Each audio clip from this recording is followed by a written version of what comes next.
Good afternoon. We began 13 News at noon today with breaking news. In fact, it was just within the last 45 minutes that we learned this update. The Indiana Parole Board now is recommending that Indiana Governor Mike Braun not grant clemency for the man who's set to be executed next week. His name is Benjamin Ritchie, and he's on death row for killing Beech Grove officer Bill Toney back in the year 2000.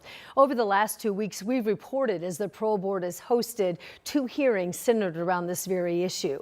In them, Ritchie testified, and he talked about why he believed he shouldn't die and instead spend the rest of his life in prison. Others also testified, and that included Officer Toney's widow.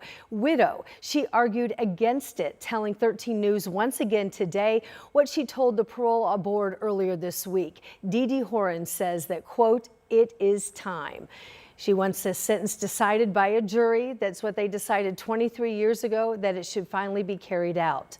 The board considered all the testimony as well as Ritchie's criminal history.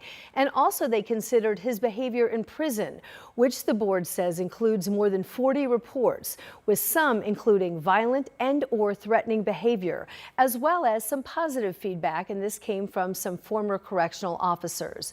In a letter to Governor Braun, the board wrote today, quote, "In weighing the factors provided to us by our statutory authority, we have determined that Benjamin Ritchie's request for clemency does not rise to the level of requiring a commutation of his death sentence. We have reached out to the governor's office for their comment, and when we hear back from them, we will let you know." Also, our Rich Nye has been following this case for years now, and he will continue our coverage starting on 13 News later today here at 4 o'clock.